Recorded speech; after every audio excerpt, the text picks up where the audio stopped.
ready to talk hockey. Streaming from the Oilers Live Studio.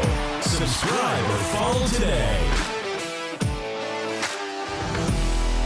And now, Rip the Ref with Brett Luchansky.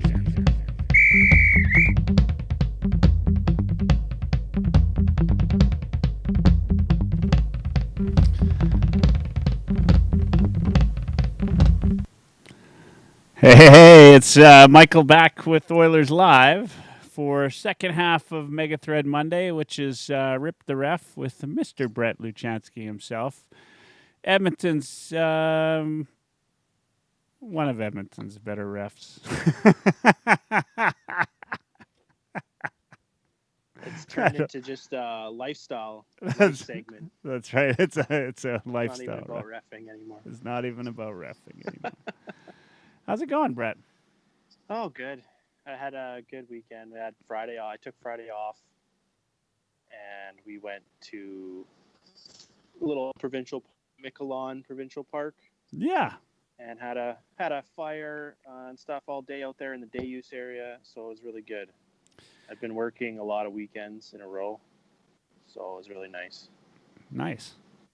So does Miquelon look anything like Edmonton does in the new video? No, it doesn't actually. It's a lot swampier and marshier looking, but it definitely doesn't look like Edmonton on the old promotional video there. Yeah. Oh, man, what did they? I think I saw. They said like the first 3 seconds was a picture, like a shot of Edmonton, and then the rest was Jasper. Yeah, it was. Somebody counted 4 seconds of actual Edmonton footage.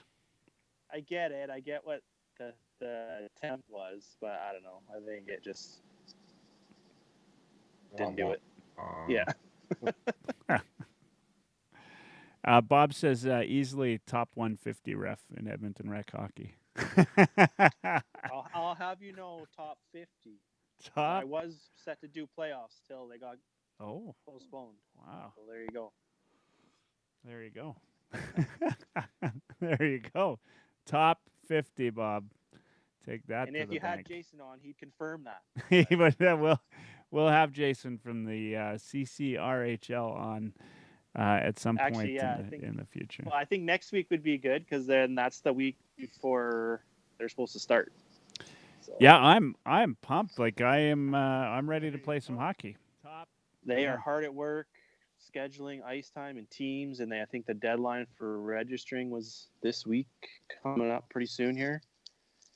And we got the email sent to us asking for our availability for July and kind of explaining some of the stuff they're going to be doing with officials anyway. Yeah. How they're going to try and schedule it, because it's going to be a little tougher. So is it 1 or 2 officials per pod that they're doing? So what he came up with was 3 refs. Yeah. And kind of based on the refs' availability, if you're always available, you kind of be the main ref of the cohort and probably do almost all the games. Yeah. And then the other 2, depending on when they are available or not, would kind of be splitting the rest. It's kind of how it was explained.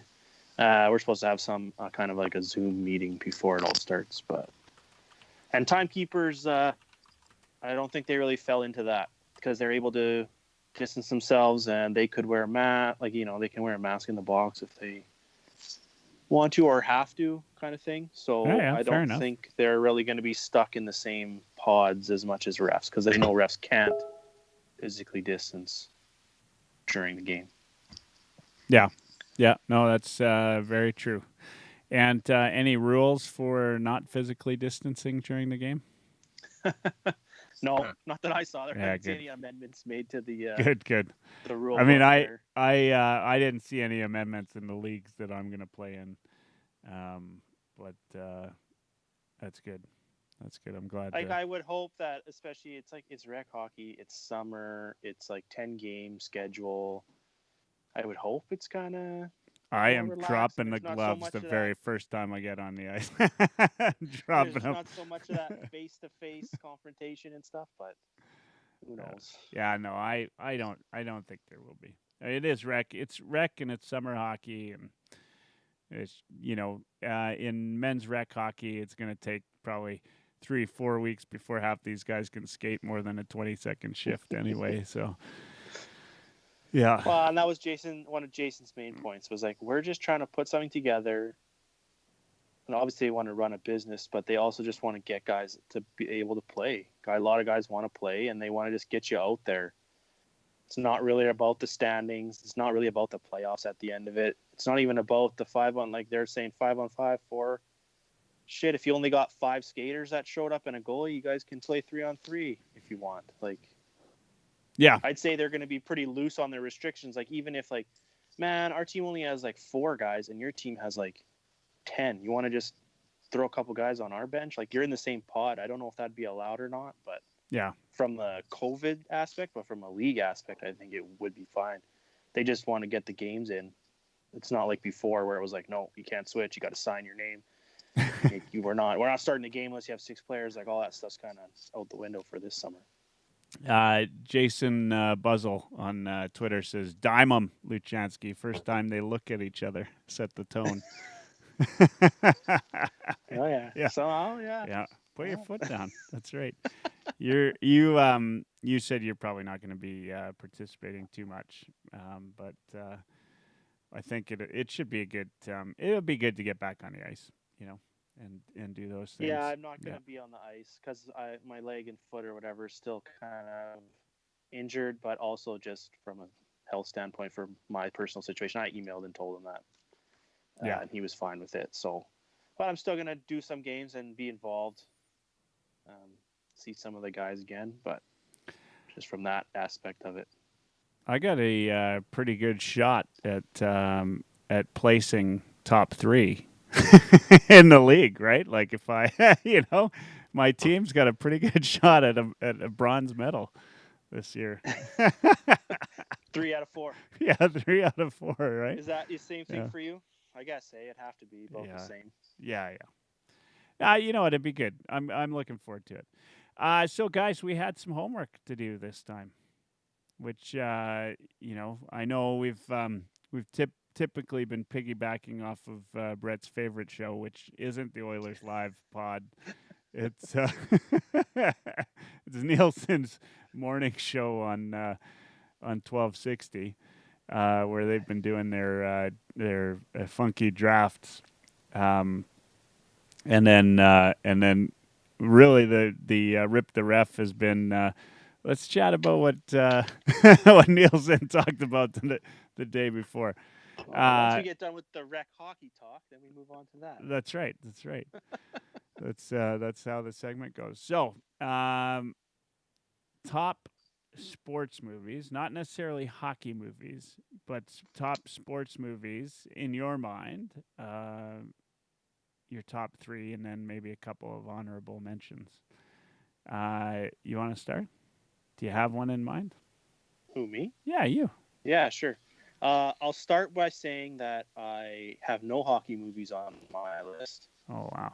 Wow. I did obtain a copy.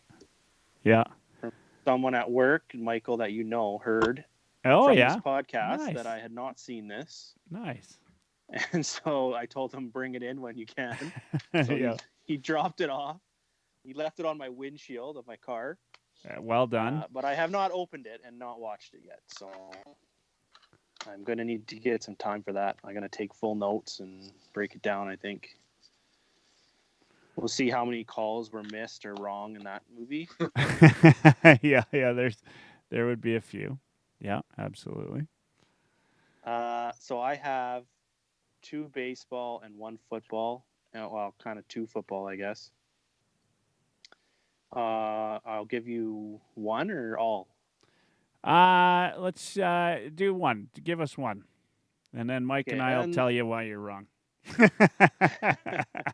Well, and I played baseball all throughout my childhood and high school, so I'm kind of a baseball guy too.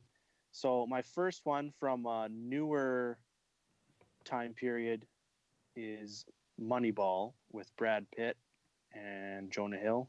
Yep. the story of the Oakland Athletics and their little payroll, and they went to the World Series and didn't win, and then lost all their big guys, and had to kind of, well, it was like, it's what's his name, Bill James's book about the numbers of math, basically using math in sports and baseball specifically. We call that analytics, but yeah. Analytics, the start of analytics, and how Billy Beane kind of started using that, and how he had to try to convince his scouts that none of them wanted to listen to him. And there's a good scene of him around the boardroom talking about the eye test, and he looks good, he runs good, he's got like this. None of that. They don't want to look at it. Does he get on base, or does he do this? They have all their other criteria. So yeah, that's my first one. And that was the year they did go on a 20-game winning streak as well. That's right. But they didn't win the World Series, but and then he ended up getting hired by the Red Sox for some crazy amount of money to work with them.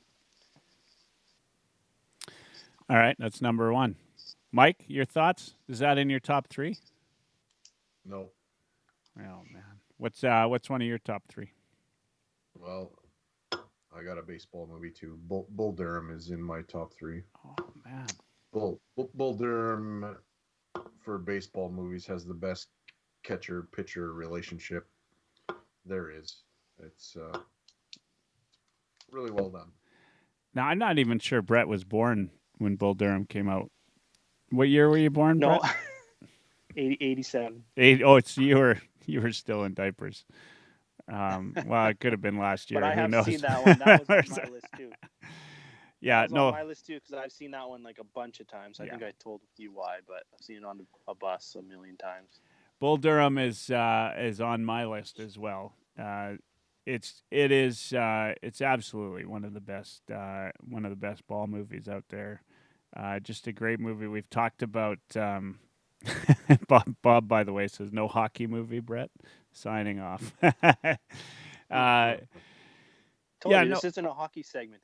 this we're talking sports movies here.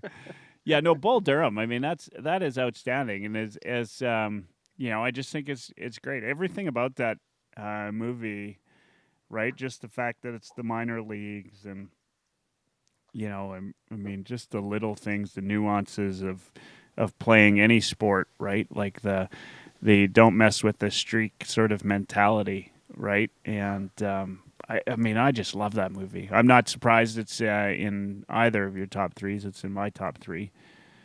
Actually, I mean, I was going to go with that as my top. I will give you one of my other ones, which is definitely, as far as sporting movies go, it's got to be Slapshot, and it's just because of the very nature of it, like the fact that it is, while they, it's hockey and it's Canada, and so much has kind of, come out of that movie in terms of like, I mean, you've heard different Slapshot quotes a million times in the dressing rooms and around the league, and everybody has played the Chiefs in some rec hockey league somewhere, right? Everybody has known somebody who's gone as the triplets for Halloween, right? Like, it's just that movie is as Canadian a sports movie as you get. And so that's why it's number one on my list. I think that what's going to happen, Brett, when you finally get around to that, watching that, and hopefully it's not when you're 90 and you're like looking all over for a DVD player to play. I'm like, you're asking your grandkids to find a DVD player at the antique shop. It's one of those movies that you watch and then you're like, oh, that's where that's from, right? Like, you probably know already a lot of where the quotes and that are from, and you've seen enough of the the gifs and the memes and all of that to kind of get a sense of where that movie is. But I mean, Paul Newman is he's outstanding in the movie. It's the role he plays, everything about it. It's just it's got a little bit of everything and a little bit of the grit that comes with hockey, and it's got to be in my top 3. All right, number 2, Mike. Let's go back the other way. I've done 2. I got Bull Durham and Slapshot. So Slapshot doesn't make my top 3. It's an honorable mention for me for sure. I've met the Hansons. I can't say I didn't enjoy the movie because I love it for about 7/8 of the film. Yeah, there's bad parts. The end of Slapshot for me just takes a turn and a nosedive, and it always leaves me with a bad taste in my mouth, and that's kind of the only beef I really have with it. Other than that, I mean, 7/8 of that show is slapstick humor and comedy, and probably couldn't get made today because of some of the things that go on in there. Absolutely, but, it just doesn't quite get it for me. And this is going to sound hilarious because my favorite hockey movie is actually Young Blood with Rob Lowe and Patrick Swayze, about an American kid coming up to Canada to play junior hockey, and the end of it's kind of a big fight scene, and Brett hasn't seen it either, so I'm gonna give it away. But it just doesn't sag at the end like Slapshot does, so that's it gets a nod for me. And honestly, I saw Youngblood before I saw Slapshot, and that's probably why. And it was part of my ritual when I was playing minor hockey. I'd watch Youngblood and Boys on the Bus before pretty much every game that I ever played. So that's kind of my number 2. He does that every night before the podcast too. Watches that too. Get game ready. Man, we're serious about this. Like you should have watched Slapshot before you got on tonight. For sure. Brett. Yeah. I don't know how you can make this. That's right. All right. Easily, I've gone my whole life without it. Doing okay. Yeah. Number 2 on your list, Mr. Luchansky. I had Bull Durham too, but I will say I have Remember the Titans. Oh. Football. Denzel Washington. That's an older one, but I remember watching that one quite a few times. Yeah. And especially with what's going on now, it's like an old movie. It's set in old, I don't even know when it's set, like 70s, 60s. And the racial divide of black people and white people playing on the same football team, and like some of that stuff still goes on today. But so that's my number 3. Remember the Titans. All right. Well, I think that's a pretty damn good list. Of course, no hockey movies on it, so it's it's a little bit hard. I also had Any Given Sunday as my 4th, which is also football.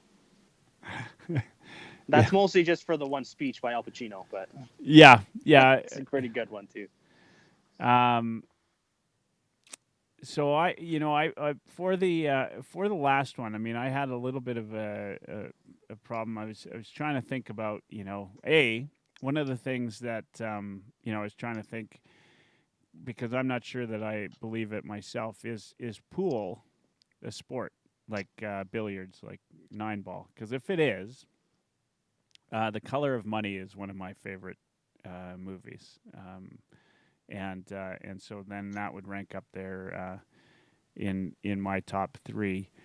I was a little bit surprised, and maybe Mike, you've got a third one yet that you didn't have any basketball movies, and maybe you do. That's quite possible. You don't have a basketball movie, and then I do. Not in the top 3. Not in the top 3, and then boxing. I mean, there's of course, if you want to go to sports movies. you could always go to something like, for that matter, Rocky or Creed or something in that area. But if I, because I wasn't sure about pool being on the sports list, a movie that I really like is Tin Cup. I just always love that from a golfing.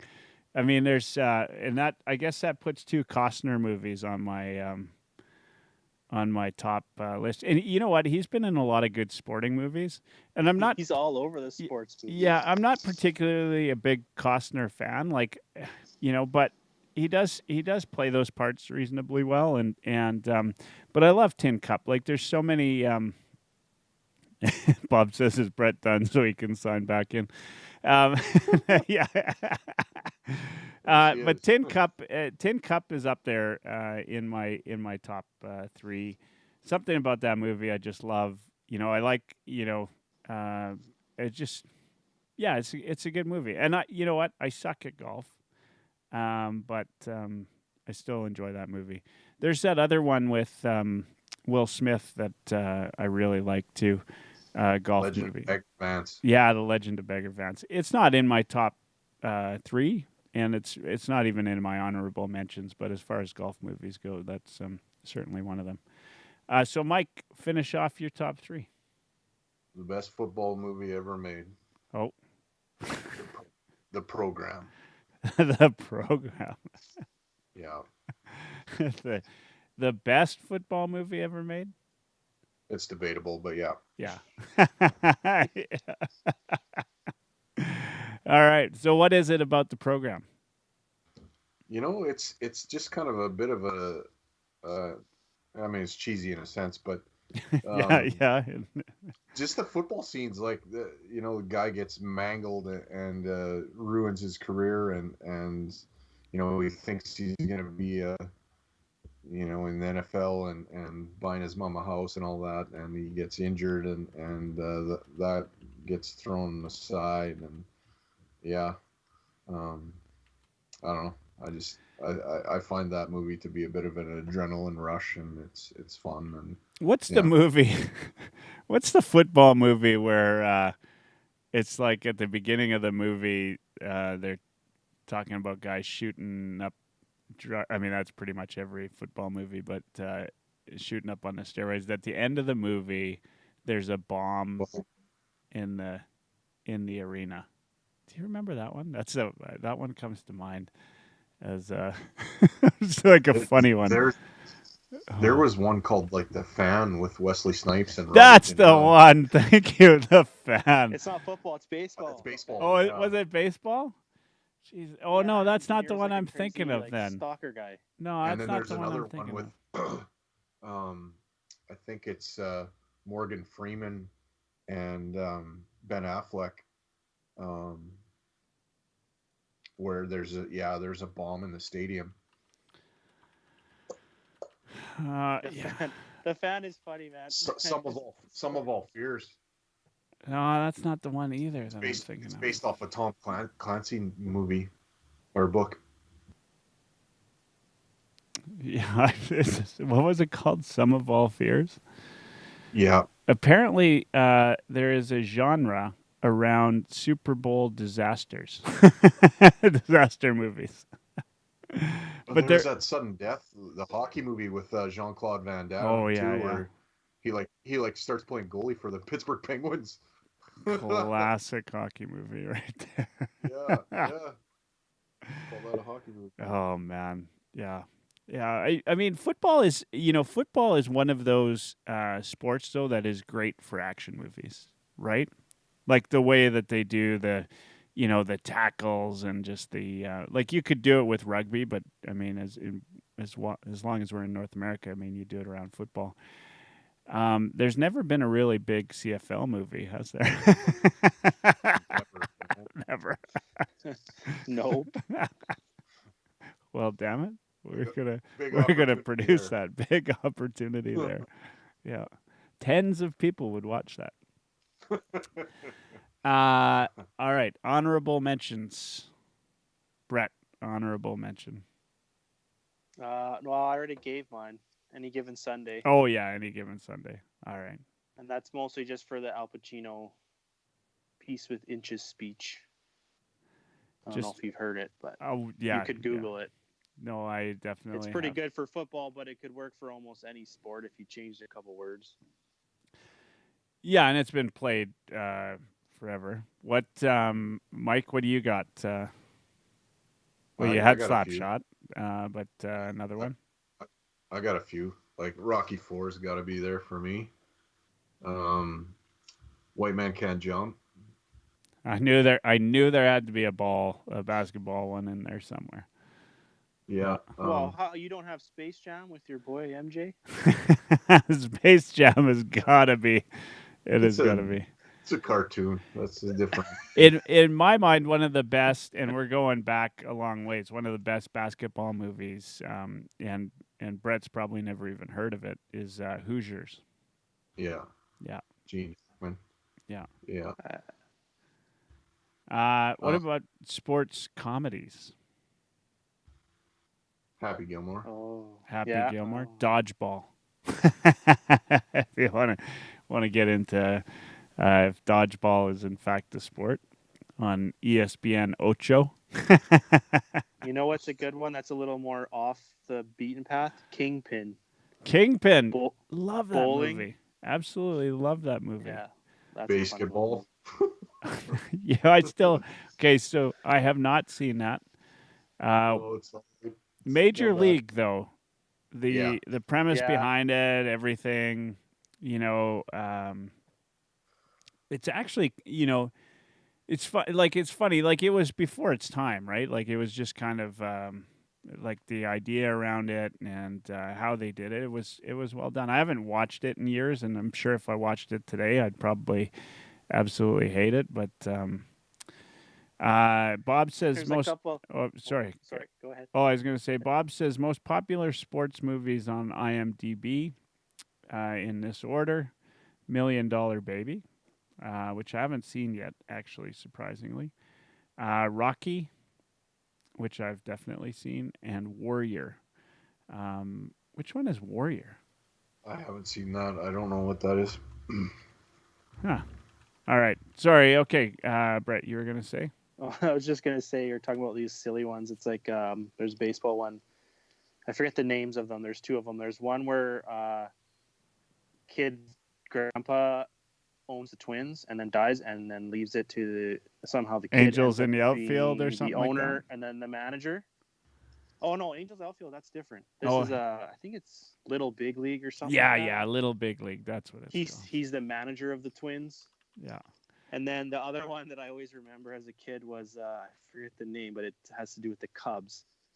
And the kid the kid's like riding his bike and he like falls and like smashes his shoulder or something, and they go to the doctor and they do a little fix him up, and then some guy hits a home run and he's out in the bleachers at Wrigley Field and everyone's yelling throw it back, so he throws it back, and the way they shoot it in the movie, his arm like goes back and it's like and then he just goes he just throws like it's like a frozen rope laser from center field, like no arc whatsoever to the catcher, like a strike.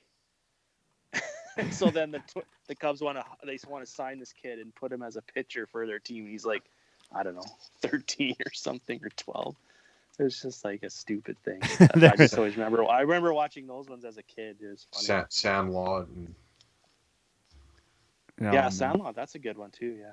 Yeah, Sandlot. There's way more baseball. I think there's way more baseball movies than any other sport, I feel like. Yeah, well, I think baseball is one of those sports, right? That you can. I mean, it's good and easy to do a movie about, right? Because it's like golf, right? Like there's some good golf movies too. Baseball is interesting because it's athletic and mental at the same time, and there's some some strategy there. There's a lot of different aspects to ball that I think play well for a movie. In terms of, and then plus every kid has played ball at least once in their lifetime, right? And, I I find baseball to be a fascinating sport. From the like the whatever quadruple A to like there's so many little minor leagues out there, including like the guys that come up from South America to play, in Okotoks and soon to be for Sherwood Park, the prospects of Sherwood Park Spruce Spruce Grove. Grove, yeah.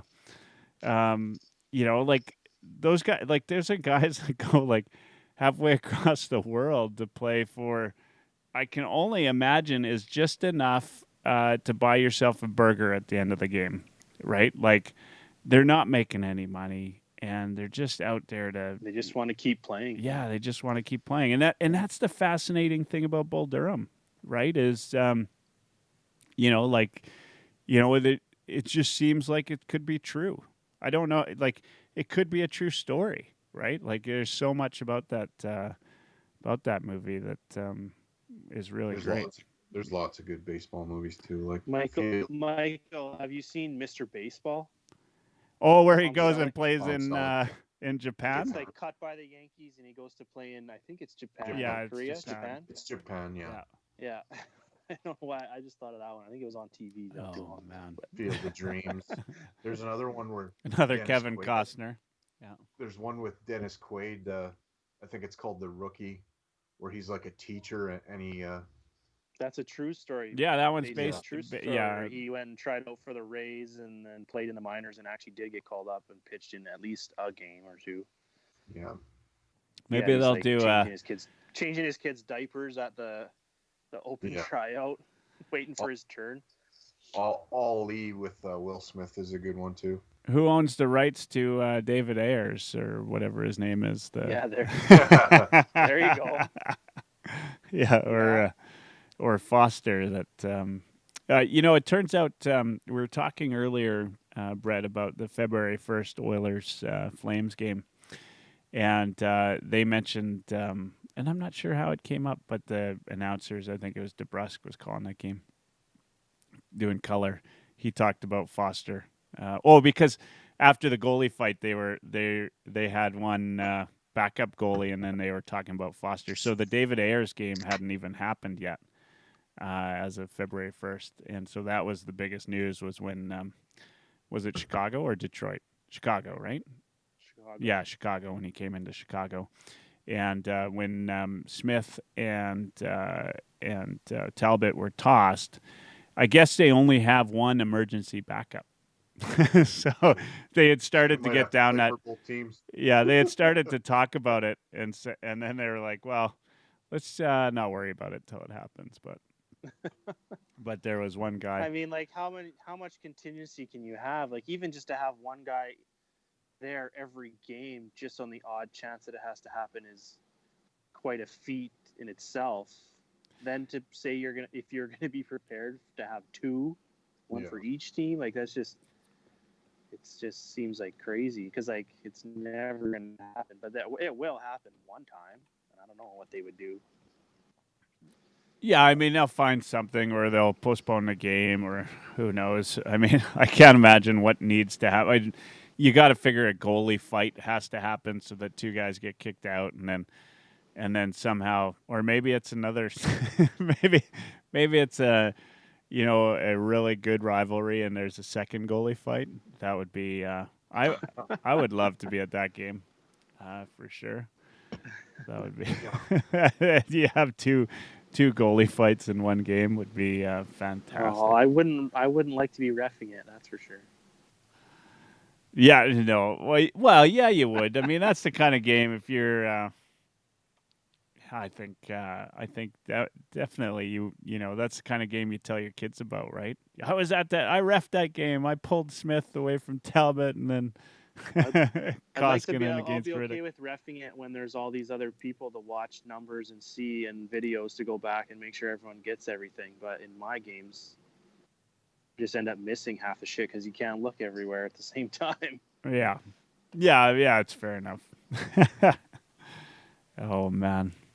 All right, so back to we've got I think that we went through any honorable mentions that haven't been mentioned. Mike, did you have any that you? I think you had a few. You said. Yeah. Have you seen Ali from Will Smith? Oh yeah, definitely up there. I just, I guess, for me, when I think about like sports movies and I had some time, and I was thinking about this for this tonight. I was thinking like there's recent movies, and they're just not there yet. Like they've not stood the test of time yet. Do you know what I mean? Like they probably 10 years from now, I'll say, oh yeah, Ali is one of the best, right?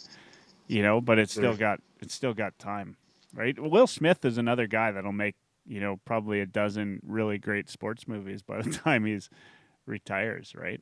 Like, He did Concussion. Have you seen that one? yeah, that was good. It's not so much focused around actual sports like action, Yeah. But it's around know, a game. Yeah, but it's definitely a glimpse into that side of the business and health of people. Jamie Foxx right now is training to play Mike Tyson in a movie. Oh, really? Yeah. Oh, interesting. Yeah. Yeah, and I mean that's they're. I'm curious if there will ever be like there have been some kind of documentary type of movies around like Gordie Howe and that, but wonder if there will Right. ever be. We talk about hockey. Is it enough in the spotlight that there will ever be a really good movie around like Wayne Gretzky? We don't. Like a movie, not Yeah, a like a movie. documentary Yeah, show. yeah. I mean it. I don't know. And I guess you got to find a story there, though, other than he was the Yeah. greatest that ever played, right? Like, there's got to be some type of story. I mean, I don't, I don't know a lot. I know he grew up in, his, in I think Sault Ste. Marie, if I'm not mistaken, or somewhere near Toronto, Mississauga, maybe, or something. But there's not much has been said about. About his life in terms of maybe they do something about the gambling controversy with Janet and Talkett and that. I don't know, but what I feel like yeah. from like a Hollywood movie standpoint, it's just all about their return and how much they can sell it. And in Canada, it'd be a great sell, but in their biggest market of 300 million people, maybe Yeah. not. Yeah. So then it won't. Like, look, have you seen Goon, Brett? No, I haven't, but I've heard of it. Okay. Brett doesn't watch hockey movies. Apparently. It's very anti-hockey. Yeah. You know, I think Goon is just sort of you took Slapshot and you sort of bastardized it. I don't really enjoy it. I know some people really like it. I thought the second one was a little bit better, but I don't know. It wasn't really for me. Like it was, I don't know. The fight scenes were over the top, and I know George Larac was in it, but the first one, but it's I don't know. I didn't really enjoy it. Like I watched it, but The thing I is don't know there how has to be really love it. there has to be a story, right? And the reality is we haven't had a lot of like they'll do something like having Connor back from injury, right? Like they'll do that documentary or whatever, and that people will watch that. But we don't have a there's not the bad guy returns type of story in hockey. I mean, the guys stay pretty to themselves now that they're like, it's not football. You've got some real characters, right? Like you can sort of play that in a movie, right? Whether or not it's true to the story. We've got some guys, I guess, like Roenick and those guys that are a little bit more outspoken, but I just don't think you got the same kind of outspoken type of players that you do in the other leagues, like the NFL and the NBA and Major League Ball. Like there's, and then of course baseball in the U.S. just has such a history, right? Uh, and I don't think hockey's got that kind of that foothold right now. So I can't see it. You know, we need there needs to be a Well, bad guy of hockey that is the bad guy, and then does a comeback story, right? Like well, I can't think of who that would be. yeah. Like look at the one hockey movie that I can think of that is like a Hollywood one was Miracle, and it's because it was an American story of them Right. winning. So they wanted to make it the American team is like the winning hero team. Yeah. But there's not that many of those events Mystery based on true Alaska was events. the same thing, right? Yeah. Yeah. Yeah. Like Yeah. based on true events that they can draw from to make hockey movies marketable for the U.S. So I just like maybe a Canadian film company would ever maybe do it, but I don't think it would ever get to the size that like a big Hollywood production would be. Yeah, yeah, you're probably right. I mean, it's the U.S. needs to win like some type of championship or something and come back. Time to take a gold medal or something. Yeah. And you bring up like Mystery Alaska, and I've seen it, but it's not a movie that I want to see over and over. It doesn't have that for me. It's yeah, it's lacking there. So you You have wanna- to. One of the things you should do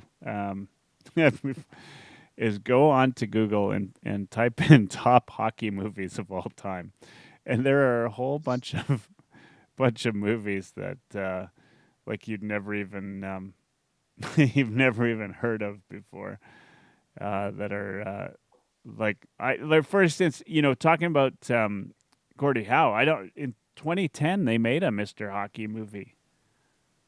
I've never seen it. I've never even heard of it. They've got Happy Gilmore in there as a hockey movie. Gives you There's like Uh, one hockey scene. yeah, there's one hockey scene in there. There's a couple of That's documentaries. loosely based on your life, Michael, with the That's the exactly. Nets being are the Nets regulation science or That's- what? There's a movie in 1999 called HE Double Hockey Sticks. It was a classic, I believe. God. I mean, I am. I think actually the ratings on IMDb are not too bad. It's got wow. I might end up having to watch this one. Waking Up Walleye or Wally. Yeah, Waking Up Wally. I mean, there's not a lot of great. Ice Guardians is good, but I don't really consider that a movie. It's more a documentary. Yeah, it's a documentary, right? I, I would love to. I mean, probably the best grossing hockey movie of all time isn't even Slapshot. I bet you it's The Mighty Ducks. Yeah, you're probably right. Yeah. Right? Like that's the kind of thing that sells. I mean, you have to have some type of a story, and it doesn't get to the heart of the U.S., right? Like, it might sell in Minnesota. If Minnesota wins the cup, maybe there'd be some type of a movie come out there, but that doesn't look like it's happening anytime soon. Counting the Tooth Fairy with The Rock as a hockey movie is a pretty big stretch too. But Oh yeah, that's right. That is on. there is one hockey scene in there. Well, and now you're kind of getting to where you're saying, Michael, like you got to get to the heart of the U.S. markets. Like now you're kind of saying why the NHL always wants Chicago in there, and they want New York in there, and they want all these big markets to be included in outdoor games and playoffs and stuff. It's the same kind of idea, right? Minnesota is great and all, but it's just one little tiny piece, and outside of that, no one really grabs onto that story or that team. All right, Toronto, they want to make sure Toronto's in there. Bob's talking about the Summit Series kind of being shown on CBC. They did that. They did like a Don Cherry story. The Rockets. Those are good, but yeah, it just doesn't blow up like. So here's Here's the box office top 10 for hockey movies in And I'll give you the adjusted numbers. So they would be adjusting for today's dollar, I assume. There's been no hockey movie, by the way, that has won an Oscar or an Oscar nomination. So I'm a little bit surprised. Well, maybe not so surprised, but okay. So the top 10. Number one, adjusted box office, so domestic would be 150 million. Is actually Slapshot. 94.4 million adjusted box office. Miracle, 2004, and then The Rocket in 2007. So I don't even know what that's about. But was it about Rocket Richard? So I don't even remember. Now here's where this is crazy. So I don't know why. Actually, I'm not sure why that sits in number 3 because it doesn't. Oh, maybe I don't have this set up properly here. I see. Okay. Forget The Rocket. Slapshot's number 1, 150. Mighty Ducks is number 2 with 111 million. D2, which, it was so good they made a second one.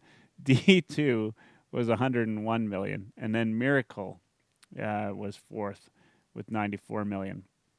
So there's a D3 too. And there's a D3, and it's coming up. It is also in the top 10. So those are the only 3 hockey movies to break 100 million in adjusted box office rates. And then if you go into 5th, they've got Tooth Fairy in there at 69.3 million as the 5th best producing movie to hit the hockey box office. In 6th, we've got D3 with 47.3 million. You're going to love this, Mike. Sitting in 7th, sorry, is Sudden Death, which was the Jean-Claude Van Damme movie, which would have grossed 42.6 million in today's dollar. Now, to round this off, or what am I at here? Because it's not 1, 2, 3, 4, 5, 6. That's 7. In 8th, here's a movie that you always think hockey, The Love Guru, in 2008, 40.9 million. And then sitting in 9th, surprisingly, would be Youngblood, which would have grossed 37.9, which actually did in 1986. Looks like it did 15.4 million, which is not bad. Of course, Patrick Swayze and Rob Lowe would have been a pretty good. My guess is that was Keanu in that as well. Yeah, he was the goalie. And then rounding this off in 10th, which is something I've never heard of, is Idol of the Crowds. Now, it's a John Wayne movie, and I'd love to know why that is a hockey movie. I've never even heard of it. It is definitely a John Wayne hockey movie. So if you leave anything tonight, that's a must-see. John TV. Wayne made a hockey. So here's the, according to Google, here's the little summary. The life of a professional hockey player is threatened when he refuses to throw an important championship match. Ooh. It's 1937. That is, it's black and white, and it was an hour long. Well, did you go to that one in the theater? I did. I saw that one. I saw that one in the theaters. So there you go. There's round off the top 15. There's King of Hockey in 1936, Bond Cop, Bad Cop, Mystery Alaska, which only made 8.9 million, 16 million in today's dollars.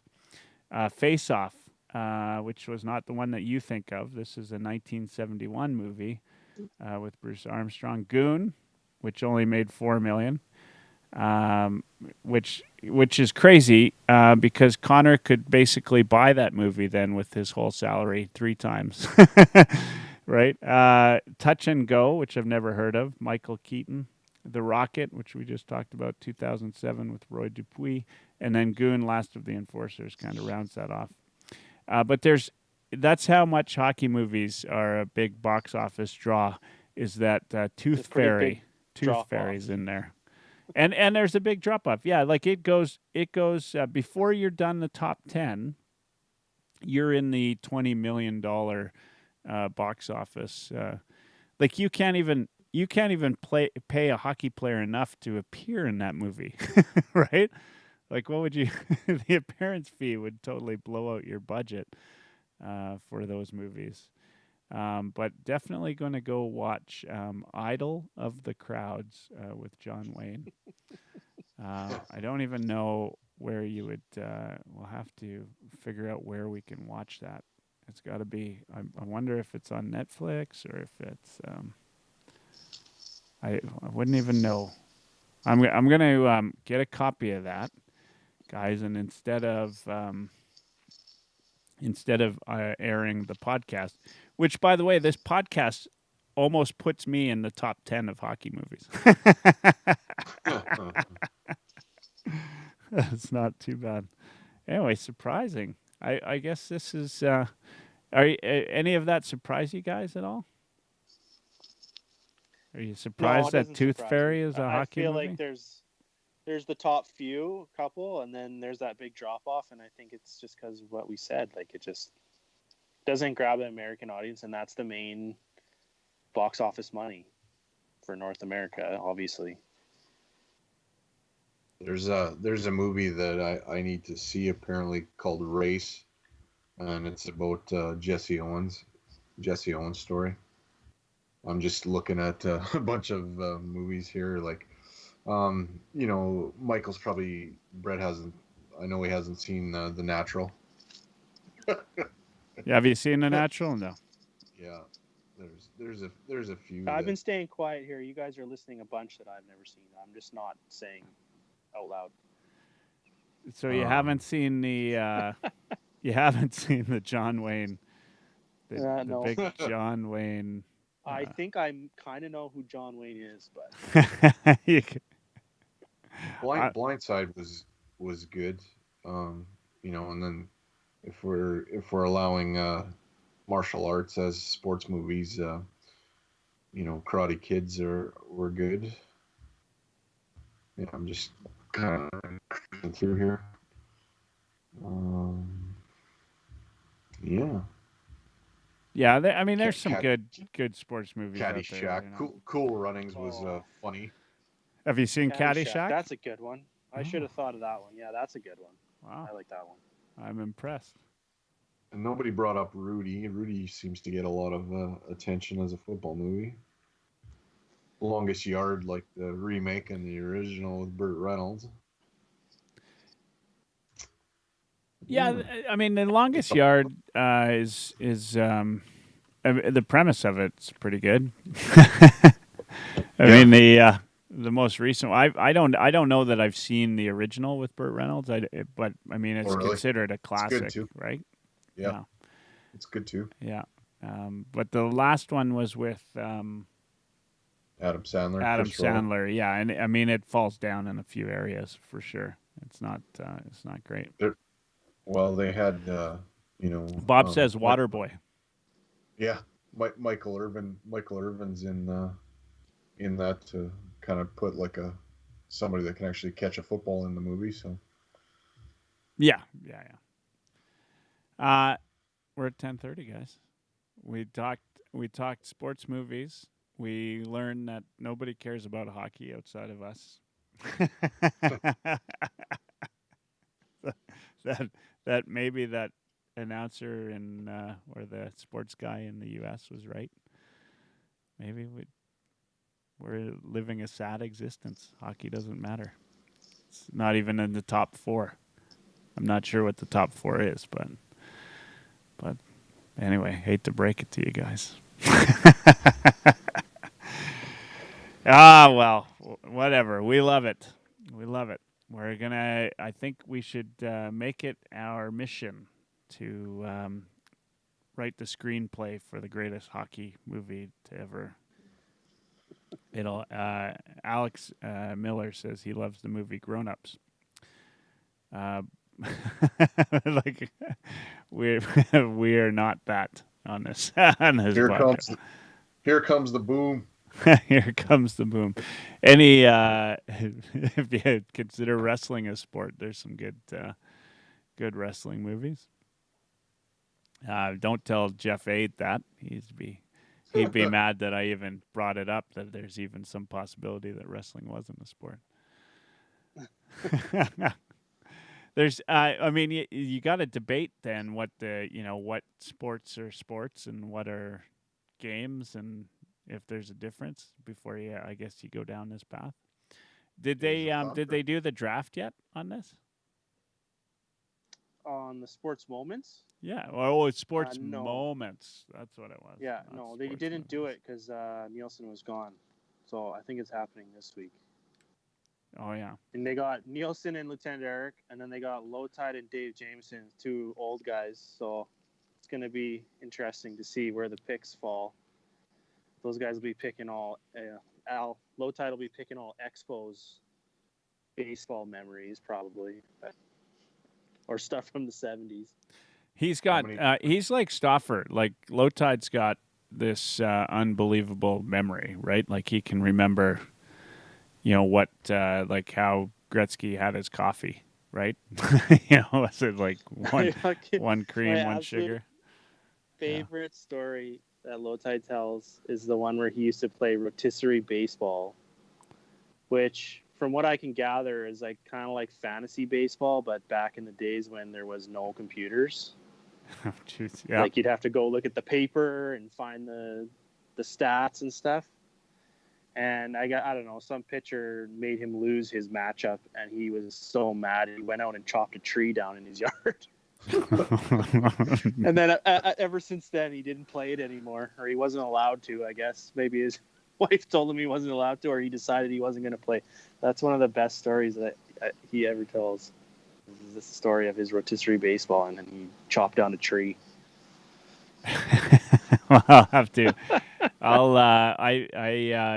I will have him back on eventually. He said he'd be happy to come back on, and I just haven't gotten around to asking him to come back on. I guess now is a good time as any.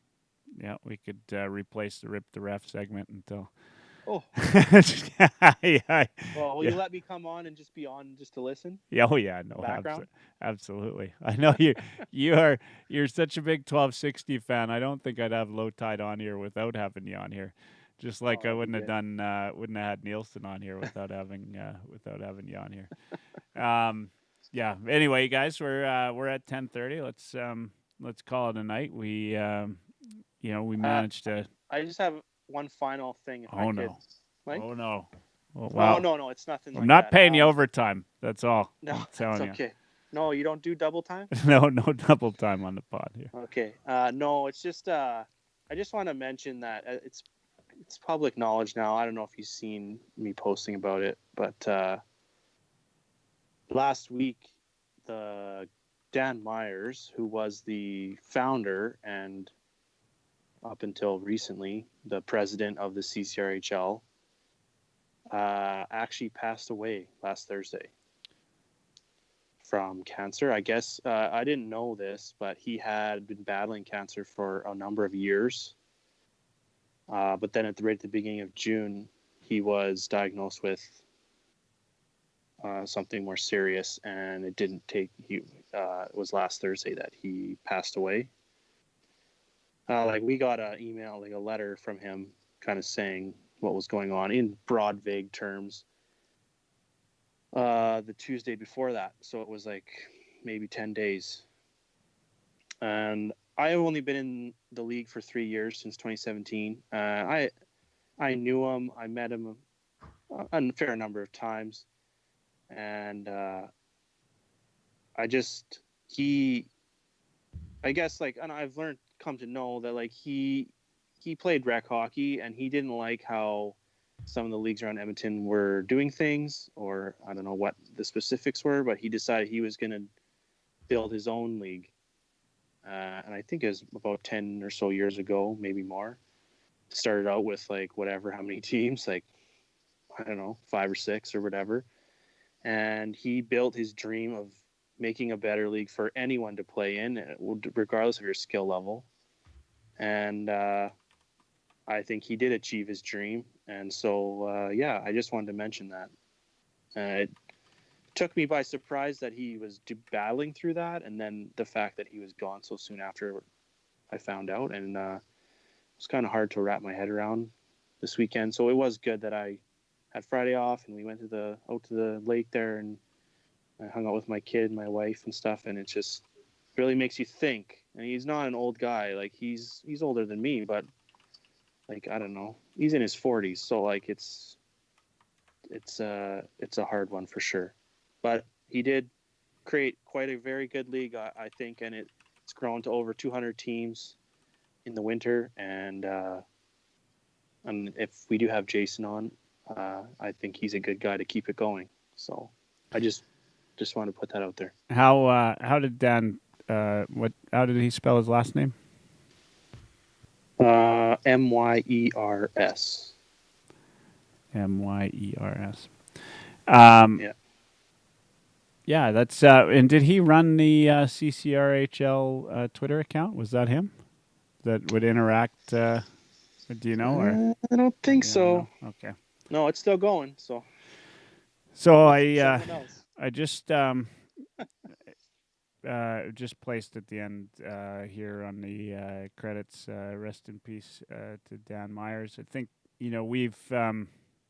We did. Of course, we did that game for Adam, and I think all of us have been struck by cancer to some extent. I know, Brett, you very close to home. My mother passed away from breast cancer. Mike, I'm sure there's probably multiple stories in your family and friends. And yeah, it just comes on obviously very suddenly. So, well, and I think that might be why it hit me a little harder too, because I did watch my wife go through that in our family, and she went through so many things, chemotherapy and surgeries and radiation and more surgeries, and everything has come back free and clear. But there's just always that fear of it metastasizing, coming back. Like you just don't know for the rest of your life.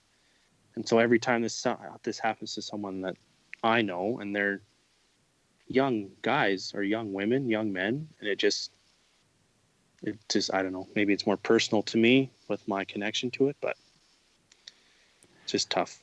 Yeah, I think it's personal to everyone. I think it's I think it's a credit though the way you've talked about him. The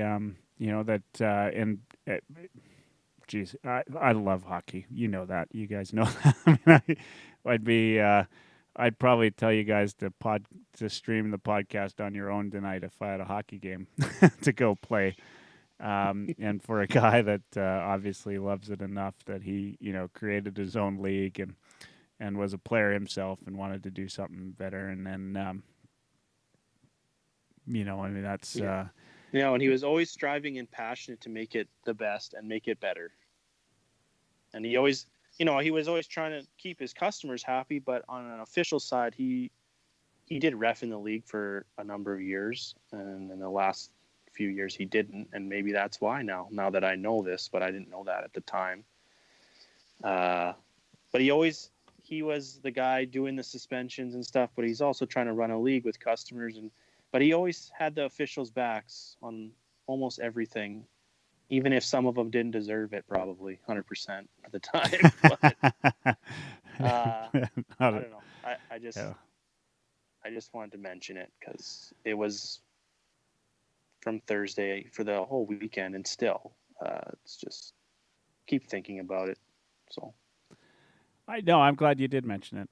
I think that it's something that we've talked about here on the show, various different things, and I think what's interesting, I always think, is there's a lot of folks out there that none of us get a chance to meet that have done great things in their own way, right? And creating a hockey league that people get out there and have some fun and enjoy, and which there's nothing greater, right? And like, you think about people that build schools and all of these other things, they get all this credit, and there's a fellow like Dan that maybe builds something that's a little bit off to the side that services 200 different teams. That's 400 or 500 different folks that whether they understand or know Dan or know anything about him. He's had some impact on their enjoyment and their life, and then in turn has also employed a number of different people to being a ref is a nice little side job, right? Gets you a few extra dollars, and to do all that, and whether it's quietly or not, kind of go through that. That's pretty cool. I wouldn't forget too the first time I met him, and I told him my experience, and it was quite a bit from before, right? And he says, "Yeah, you got a lot of experience, but we're gonna have to get you to forget a lot of that Hockey Alberta crap. It's just no good. It's no good here. This is a whole different animal out here with men's hockey." It's just funny. And then he gave me a jersey, a CCRHL jersey, before my 100 games because he was sick of seeing my Hockey Alberta jersey out there. I wanted to get that off of there. That was funny. That's I think it's great. I'm glad. I am really glad that you brought it up. I think that that's good. And this is a hockey podcast. These are the kind of people that we want to recognize, and I think I speak for everybody when I say fuck cancer, right? Like, it's just such a brutal thing, and it's affected all of us in so many different ways. Kind of chokes me up a little bit too, kind of hearing it and talking about it and all of those things. Appreciate you bringing that up. Any other last words, folks? We're gonna leave it with Dan on the blank screen. That's how we're gonna end it tonight. I didn't know Dan, but Brett, I think I'm glad you brought it up, and it's a small tribute. Mike. No, we will leave thinking of a fallen man. Awesome. Thanks, guys, for another. It was a fun night tonight again, as usual. We'll see you again next Monday. I don't know. We didn't have any homework to do for this time. We'll have to. I'll have to come up with some homework.